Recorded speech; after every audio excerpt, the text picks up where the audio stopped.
Hi friends, welcome to ಸಪ್ತ ಹೆಜ್ಜೆ channel. ನಾನು ಸಹನಾ. ಕಾವೇರಿ ನದಿಯ ಉಗಮ ಸ್ಥಳವನ್ನ ನೋಡ್ಕೊಂಡು ಹೊರಟಿದ್ದೆ ಇರ್ಪುಗೆ. ತಲಕಾವೇರಿಯಿಂದ ಇರ್ಪು ಫಾಲ್ಸ್ಗೆ 104 ಕಿಲೋಮೀಟರ್ಸ್ ಆಗತ್ತೆ. ಇಂಬಳ ಇದಾವೆ ಅಂತ ಹೇಳ್ತಿದ್ದಾರೆ, ಗೊತ್ತಿಲ್ಲ ಹೆಂಗ್ ಕಾಲಿಗೆ ಹತ್ತುತ್ತವೆ ಅಂತ. ಹತ್ತಿದ್ರೆ ಏನ್ ಮಾಡೋದು?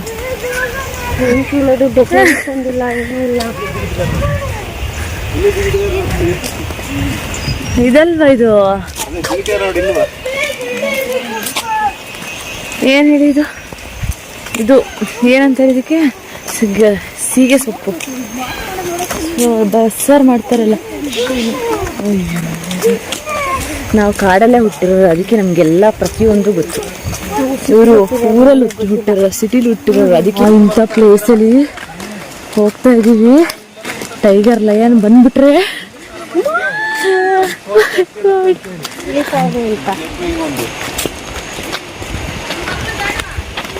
ಬೇಡ, ನೀವೇ ಕರ್ಕೊಬರ್ರಿ.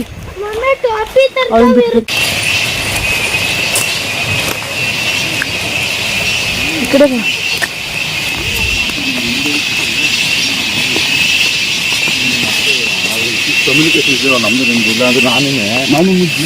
ನಾವು ಅಹೋಬಿಲಮ್ಮಿಗೆ ಹೋದಾಗ ಸೇಮ್ ಇದೇ ಥರ ನೀರು ಹರಿತಾ ಇತ್ತು, ಇದೇ ಥರ ಅನಿಸಿತ್ತು. ಆ ಸೌಂಡ್ ನೋಡಿ ಎಷ್ಟು ಚೆನ್ನಾಗಿದೆ ಅಂತ ಹೇಳ್ಬಿಟ್ಟು, ಮೈ ಗಾಡ್, ನನಗಂತೂ ತುಂಬ ಅಂದರೆ ತುಂಬ ಇಷ್ಟ ಆಗ್ತದೆ. ಬಟ್ ಚೆನ್ನಾಗಿದೆ.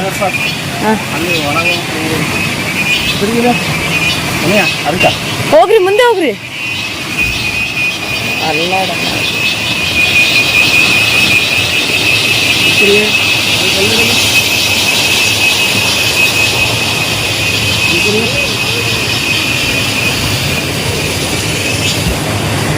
ಇವತ್ತೇ ಒಂಥರ ಮಜಾ ಅಲ್ಲ, ನಡ್ಕೊಂಡು ಹೋಗೋದು ಮಜಾ. ಈ ಮಕ್ಕಳನ್ನ ಕರ್ಕೊಂಡು ಇಲ್ಲಿ ಮೆಟ್ಲು ಹತ್ಕೊಂಡು ಹೋಗ್ಬೇಕಲ್ಲ ಮೇಲೆಲ್ಲ.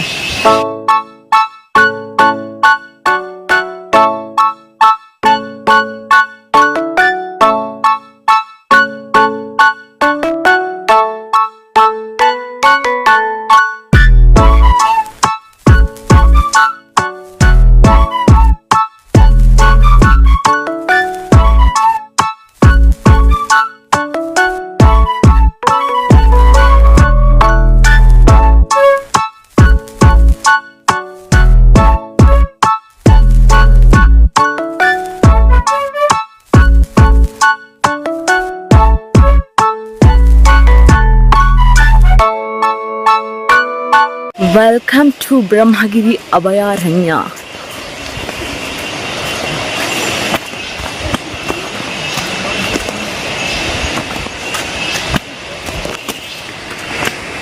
ಆರ್ಯಕಮಾನ್ಯಂಗೆ ಫುಲ್ ಎನರ್ಜಿ ಇದೆ, ನಮಗೆ ಎನರ್ಜಿ ಕಡಿಮೆ ಆಗಿದೆ. ಇಲ್ಲಿ ಏನಾದರೂ ಸ್ನಾನ ಮಾಡಿದ್ರೆ ಈ ಡ್ರೆಸ್ ಚೇಂಜ್ ಮಾಡೋದು ಕನ್ಸೆಪ್ಟ್ ಮಾಡ್ಬೋದು. ಎಷ್ಟು ಚೆನ್ನಾಗಿದೆ, ಎಷ್ಟು ವರ್ಷದಪ್ಪ ಮರ, ಎಷ್ಟು ದೊಡ್ಡದಾಗಿದೆ.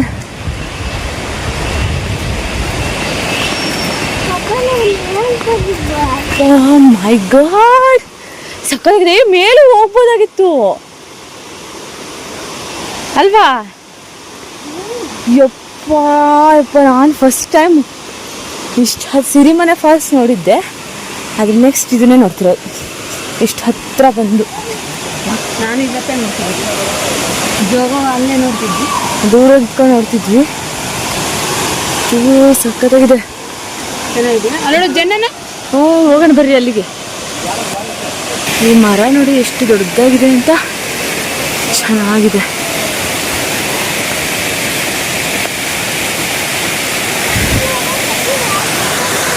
ಭೂಮಿ ಮೇಲಿನ ಸ್ವರ್ಗ. ಮೈ ಗಾಡ್, ಸಕ್ಕತ್ತಾಗಿದೆ. ಓ ಮೈ ಗಾಡ್, ಸಕ್ಕತ್ತಾಗಿದೆ. ಮೇಲಿನ ಸ್ವರ್ಗ ನೋಡಿ ಎಷ್ಟು ಸಕ್ಕತ್ತಾಗಿದೆ ಅಂತ ಹೇಳ್ಬಿಟ್ಟು ಎಲ್ಲೆಲ್ಲೋ ಹುಡ್ಕೊಂಡು ಹೋಗ್ತಿದ್ವಿ, ಯಾವುದ್ಯಾವುದೋ ಸ್ಟೇಟಿಗೆ. ನಮ್ಮ ಸ್ಟೇಟಲ್ಲಿ ಇರೋದನ್ನೇ ಬಿಟ್ಟಿದ್ವಿ. ಸಕ್ಕತ್ತಾಗಿದೆ ಗೈಸ್. ಬಟ್ ಸ್ವಲ್ಪ ವಯಸ್ಸಾದವ್ರು ಹತ್ತೋದು ಸ್ವಲ್ಪ ಕಷ್ಟ. ಬಟ್ ಹೋಗ್ಬೋದು. ನಮ್ಮ ಮನೇಲಿ ನನ್ನ ಇಬ್ಬರು ಮಕ್ಳಿಗೆ ಮಾತ್ರ ಫುಲ್ ಖುಷಿ ಇಂಥ ಪ್ಲೇಸ್ಗಳಂದರೆ. ಇರ್ಪು ಫಾಲ್ಸ್ನಲ್ಲಿ ಸ್ವಲ್ಪ ಟೈಮ್ ಸ್ಪೆಂಡ್ ಮಾಡಿ ಅಲ್ಲಿಂದ ಹೊರಟಿದ್ದೆ ಮೈಸೂರಿಗೆ ಹೋಗಬೇಕಾದ್ರೆ ನಾಗರಹೊಳೆ ಫಾರೆಸ್ಟನ್ನು ನಾವು ಕ್ರಾಸ್ ಮಾಡಲೇಬೇಕು. ಸೊ ಅಲ್ಲಿ ನಾವು ಎಲ್ಲರೂ ಕೂಡ ದೊಡ್ಡ ದೊಡ್ಡ ಕಣ್ಣು ಬಿಡ್ಕೊಂಡು ಹುಲಿ ಕಾಣುತ್ತಾ ಅಂತ ಹೇಳಿ ಕಾಯ್ತಾ ಕೂತಿದ್ವಿ. ಲಕ್ಕಿಲಿ ನನಗಂತೂ 2 ಚಿರತೆಗಳು ಕಂಡ್ವು. ಇನ್ನು ಉಳಿದಿರೋರೆಲ್ಲರೂ ಕೂಡ ಜಿಂಕೆ ಮತ್ತು ಹಂದಿಯನ್ನು ನೋಡಿಕೊಂಡು ಖುಷಿಯಾಗಿ ಬಂದ್ವಿ. ಸೊ ಅಲ್ಲಿಂದ ಬಂದು ಮೈಸೂರಿಗೆ ತಲುಪಿದ್ವಿ. ಮೈಸೂರಲ್ಲಿ ಬೆಳಿಗ್ಗೆ ಚಾಮುಂಡಿ ಬೆಟ್ಟಕ್ಕೆ ಹೋಗಿ ದೇವಿಯ ದರ್ಶನವನ್ನು ಮಾಡ್ಕೊಂಡು ಬರಬೇಕಾಗಿತ್ತು. ಹಾಗಾಗಿ ಬೇಗ ಎಲ್ಲರೂ ಕೂಡ ನೈಟ್ ಡಿನ್ನರ್ ಮುಗಿಸ್ಕೊಳ್ಳೋಣ ಅಂತ ಹೇಳ್ಬಿಟ್ಟು ಮುಗಿಸ್ಕೊಂಡು ಬಂದು ಮಲ್ಕೊಂಡ್ವಿ. ಸೊ ಬೆಳಿಗ್ಗೆ 5 ಗಂಟೆಗೆ ಎದ್ದು ಹೊರಡೋಣ ಅಂತೇಳಿ ಅಂದ್ಕೊಂಡ್ವಿ. ಬಟ್ ಆಗಬೇಕಲ್ಲ, ಅಷ್ಟೊತ್ತಿಗೆ ಮಲ್ಕೊಂಡಿದ್ದೆ, ಲೇಟಾಗಿ ಹೋಗಿತ್ತು. ಸೊ ಹಾಗಾಗಿ ಎಚ್ಚರ ಆಗಿರಲಿಲ್ಲ. ಸೊ ನಾವಿರೋ ರೂಮ್ನಿಂದಲೇ ನಮಗೆ ಚಾಮುಂಡಿ ಬೆಟ್ಟ ಅಂದರೆ ಟೆಂಪಲ್ ಕೂಡ ಕಾಣ್ತಾ ಇತ್ತು. ಸೊ ನೋಡಿಕೊಂಡು ಫ್ರೆಶ್ ಅಪ್ ಆಗಿ ಎಲ್ಲರೂ ಕೂಡ ದೇವಿಯ ದರ್ಶನಕ್ಕೆ ಹೊರಟ್ವಿ. ಮೈಸೂರಿನಲ್ಲಿ ಚಾಮುಂಡಿ ದೇವಿಯ ದರ್ಶನವನ್ನು ಮಾಡಿಕೊಂಡು ಅಲ್ಲಿಂದ ಹೊರಟಿದ್ದೆ ತಲಕಾಡಿಗೆ. ಮೈಸೂರಿಂದ ತಲಕಾಡಿಗೆ 45ರಿಂದ 50 ಕಿಲೋಮೀಟರ್ನಷ್ಟು ಡಿಸ್ಟೆನ್ಸ್ ಆಗುತ್ತೆ. ಅಲ್ಮೇಲಮ್ಮ ಅಂತ ಶ್ರೀರಂಗಪಟ್ಟಣ ಮದುವೆ ಆಗ್ತಾರೆ. ಅವರು ಒಡವೆ ಕೊಟ್ಟಿರ್ತಾರೆ. ರಂಗನಾಯಕಿ ಪೂಜೆ ಶ್ರೀರಂಗಪಟ್ಟಣದಲ್ಲಿ ರಂಗನಾಯಕಿ ಪೂಜೆ ಅಂದ್ರೆ ಅದೇ ಆಭರಣ ನೋಡಿ ಏನ್ ಹೇಳ್ತಿದ್ದಾರೆ ಕೇಳಲಿ. ಈ ಒಡವೆ ಕಲಿಸ್ಕೊಡಿ ಪೂಜೆ ಇಲ್ಲಿ ಬಂದು ನಿಂತ್ಕೊಳ್ರಿ ಮುಂದೆ ಮಾಡಿ ವಾಪಸ್ ಮಾಡ್ಕೊಂಡು ಅವ್ರು ಹೇಳ್ತಾರೆ. ಆಕೆ ಅದನ್ನ ಕೊಡಲ್ಲ, ಒಂದು ದೇವ್ರು ಕೊಟ್ಟು ಒಂದು ದೇವ್ರು ಕೊಡೋಗಿಲ್ಲ. ಆಗ ಗಂಡನಿಗೆ ಕೈಲಿ ಅವ್ರು ಬಳಸ್ತಾ ಇರ್ತಾರೆ ಬೆನ್ಪನೆ ಅಂತೇಳಿ. ಅವರು ಎಲ್ಲ ಕಡೆ ಹೋಗ್ತಾರೆ, ಮರಿ ಸೆಂಟರ್ ಸಿಗಲ್ಲ, ಅವ್ರು ತೀರೋಗ್ತಾರೆ. ಆಗ ತೀರೋದಾಗ ವಿಜಯನಗರ ಸಾಮ್ರಾಜ್ಯ ಯಾವುದು ಶ್ರೀರಂಗಪಟ್ಟಣ, ಅದು ಮೈಸೂರಾಗಿ ಒಡವೆ ಇರಲ್ಲ.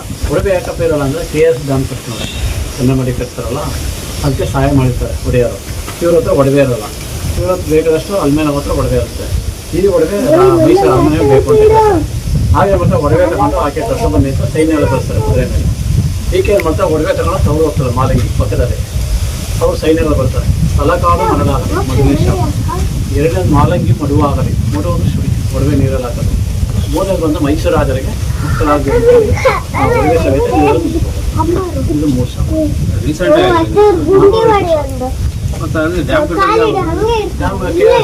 ಫಸ್ಟ್ ಕೊಟ್ಬಿಟ್ಟಿರ್ತಾರೆ. ಕಟ್ಟಿದ್ದಲ್ಲ ಅವಾಗ ಕಟ್ಟಕ್ಕಲ್ಲ ಮುಂಚೆ ಇದು ಮಾಡಿರ್ತಾರಲ್ಲ ಮುದ್ದೆ ಕೊಟ್ಟು ಕೇಳ್ಕೊಂಡ್ ಬರ್ತಾರ. ಆ ಒಡವೆಗಳು ಪೂಜೆಗೆ ಕೇಳ್ತಾರೆ. ಪೂಜೆಗೆ ಒಡವೆ ಕೊಡಲ್ಲ, ಇವ್ರು ಕೊಡಲ್ಲ. ಒಂದ್ ದೇವ್ರು ಕೊಟ್ಟು ಒಂದ್ ದೇವ್ರು ನಮ್ಮ ಮಂದೇವ್ರು ಕೊಡಲ್ಲ ಅಂತ ಮಂದೇವ್ರು ರಂಗನಾಗಿದ್ರು. ಇನ್ನೊಬ್ರು ಒಡವೆ ಇನ್ನೊಬ್ರು ಕೊಡಲ್ಲ. ಆಗ 800 ಎಕರೆ ಮರಳು ಆಸೆ. ಒಂದು ರಾಜಧಾನಿ ಮುಟ್ಟೋಗಿದೆ, ಗಂಗರ ರಾಜಧಾನಿ. ಒಂದು ಶಾಪ ಅಂದರೆ ತಲಕಾಡು 1908 ಸೆಂಚುರಿ ವೈದ್ಯನಾಥ ಪಾತಾಳೇಶ್ವರ 30 ಅಡಿ ಕೆಳಗಡೆ ಸಿಕ್ಕಿದೆ. 8 ಸೆಂಚುರಿ ಗಂಗಾ ಚೋಳದಿಂದ ಆಮೇಲೆ ವೈಶಾಲ ವಿಷ್ಣು ಬರುತ್ತೆ. ಸ್ಲಿಪ್ಪರ್ ಕಳೆದೋಗುತ್ತೆ ಬೀರ್ದು ಬರುತ್ತೆ. ವೈಶಾಲ ಪಾತಾಳೇಶ್ವರ ಮರಳೇಶ್ವರ ಮಣ್ಣಲ್ಲಿ ಓಪನ್ ಮಾಡಿದ್ದಾರೆ. ಆ ಮಣ್ಣು 12 ವರ್ಷ ತೆಗೆಯೋದು. ಇದರ ಫೋಟೋ ಸುಮ್ನಿರ್ರಿ. ಮುಚ್ಚೋ ಎಲ್ಲ ಗೋಡೆ ಕಟ್ಟಿದ್ದಾರೆ, ತಡೆ ಗೋಡೆ ಕಟ್ಟಿದ್ರೆ ಮರಳು ಹೋಗಲ್ಲ, ಮೀಡಿಯಂ ಓಪನ್ ಆಗುತ್ತೆ. ಇಲ್ಲಿ 5 ಸೋಮವಾರ ಕಾರ್ತಿಕ ಅಮಾವಾಸ್ಯೆ ಶ್ರಾವಣ ಶನಿವಾರ ಬಂದಾಗ ದೊಡ್ಡ ಜಾತ್ರೆ. ಆ ದೇವರು ಇವಾಗ ಸಿಕ್ಕಿರೋದು ಮಳ್ಳಲ್ಲಿ, ಅದೆಲ್ಲ ಓಪನ್ ಮಾಡಿದ್ದಾರೆ.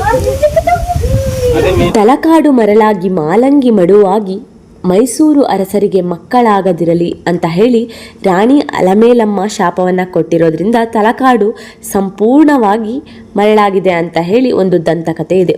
ಇನ್ನೊಂದು ಕಡೆ ನೋಡಿದ್ರೆ ಗಂಗರು, ಚೋಳರು, ಹೊಯ್ಸಳರು, ವಿಜಯನಗರ ಸಾಮ್ರಾಜ್ಯದವರು ತಲಕಾಡನ್ನು ಆಳ್ವಿಕೆಯನ್ನು ಮಾಡಿರುವಂಥದ್ದು. ತಲಕಾಡಿನ ಗಂಗರು ಅಂತ ಹೇಳಿ ಪ್ರಸಿದ್ಧಿಯನ್ನು ಪಡೆದಿರುವಂತಹ ಸ್ಥಳ ಇದಾಗಿದೆ. ಗಂಗರ ರಾಜಧಾನಿ ಇದಾಗಿತ್ತು. ಇವರು ಈ ಒಂದು ತಲಕಾಡನ್ನು ತಲವನಪುರ ಅಂತ ಹೇಳಿ ಕರಿತಾ ಇದ್ರು.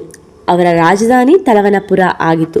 ಇವರು ಕ್ರಿಸ್ತಶಕ 4ನೇ ಶತಮಾನದಿಂದ 11ನೇ ಶತಮಾನದವರೆಗೂ ಆಳ್ವಿಕೆಯನ್ನು ನಡೆಸಿರುವಂಥದ್ದು. ನಂತರ ಚೋಳರು ಇದನ್ನು ಆಕ್ರಮಿಸಿಕೊಂಡು ಇದೇ ಒಂದು ಸ್ಥಳವನ್ನು ಅಂದರೆ ತಲಕಾಡನ್ನೇ ರಾಜರಾಜಪುರ ಅಂತ ಹೇಳಿ ನಾಮಕರಣವನ್ನು ಮಾಡಿ ಇದನ್ನು ರಾಜಧಾನಿಯನ್ನಾಗಿ ಮಾಡಿಕೊಂಡಿದ್ರು. ಹೊಯ್ಸಳರ ರಾಜನಾದಂತಹ ವಿಷ್ಣುವರ್ಧನ ಇಲ್ಲಿ ಕೀರ್ತಿ ನಾರಾಯಣ ಅಂತ ಹೇಳಿ ಒಂದು ಟೆಂಪಲನ್ನು ಕಟ್ಟಿರುವಂಥದ್ದು. ಈಗೇನು ನೋಡ್ತಾ ಇದ್ದೀರಲ್ಲ, ಇದೇ ಆ ಟೆಂಪಲ್. ನನಗಂತೂ ಪರ್ಸ್ನಲಿ ತುಂಬ ಅಂದರೆ ತುಂಬ ಇಷ್ಟ ಆಯಿತು. ಇಲ್ಲಿ 5 ಟೆಂಪಲ್ಗಳು ಇರುವಂತಹದ್ದು.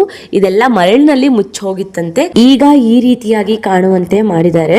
ಅಲಮೇಲಮ್ಮ ಕೊಟ್ಟಿರುವಂತಹ ಶಾಪದಿಂದ ತಲಕಾಡು ಮರಳಾಗಿದೆ ಅಂತ ಹೇಳಿ ಒಂದು ದಂತಕಥೆಯಾದರೆ, ಇನ್ನೊಂದು ಕಡೆ ವೈಜ್ಞಾನಿಕವಾಗಿ ಕಾವೇರಿ ನದಿ ತನ್ನ ಪಾತ್ರವನ್ನು ಬದಲಾಯಿಸಿರೋದ್ರಿಂದ, ಜೊತೆಗೆ ಆ ಕಾಲದಲ್ಲಿ ದೊಡ್ಡ ಬಿರುಗಾಳಿ ಬಂದು ಈ ರೀತಿಯಾಗಿ ಮರಳಿಂದ ಮುಚ್ಚೋಗಿದೆ ಅನ್ನೋದು ಒಂದು ನಂಬಿಕೆಯಾಗಿದೆ. ತಲಕಾಡಿನ ಎಲ್ಲ ದೇವಾಲಯಗಳನ್ನು ಭೇಟಿ ಮಾಡಿ ಅಲ್ಲಿಂದ ನಾವು ಹೊರಟಿದ್ದೆ ಶಿವನ ಸಮುದ್ರ, ಗಗನಚುಕ್ಕಿ ಮತ್ತು ಬರಚುಕ್ಕಿ ಜಲಪಾತಗಳನ್ನು ನೋಡ್ಕೊಂಡು ಬರೋಣ ಅಂತ ಹೇಳಿ. ಅದಕ್ಕಿಂತ ಮುಂಚೆ ಮಳೆ ಬಂದು ಬಾರಾಗ್ತಿದ್ದು ಇಲ್ಲಿಂದ ಬಂದು ಎಲ್ಲಿಂದ ಮಳೆ ಬರುತ್ತವ್ವ? ಇಲ್ಲಿಂದ ಮೋಡ ಆ ಎಲ್ಲಿಂದ ಮೋಡ ಆಗ್ಬಿಟ್ಟು ಆಮೇಲೆ ಆಮೇಲೆ ಬರುತ್ತಾ? ವಾವ್. ಗಗನಚುಕ್ಕಿ ಬರಚುಕ್ಕಿ ಆ್ಯಕ್ಚುಲಿ ಮಳೆ ಹೆಚ್ಚಾದಾಗ ಬಂದು ನೋಡಿದ್ರೆ ತುಂಬ ಅಂದರೆ ತುಂಬ ಚೆನ್ನಾಗಿರುತ್ತೆ. ನಾವು ಹೋಗಿ ನೋಡಿದ್ರೆ ಬರೀ ಕಲ್ಲು ಬಂಡೆಗಳೇ ಕಾಣ್ತಾ ಇದ್ವು.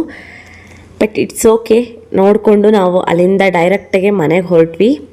ಸೊ ನಮ್ಮ ಈ ಜರ್ನಿ ವಿಡಿಯೋ ಈ ರೀತಿಯಾಗಿತ್ತು. ಹೋಪ್ ನಿಮ್ಮೆಲ್ಲರಿಗೂ ಈ ವಿಡಿಯೋ ಇಷ್ಟ ಆಗಿದೆ ಅಂತ ಹೇಳಿ ಭಾವಿಸ್ತೀನಿ.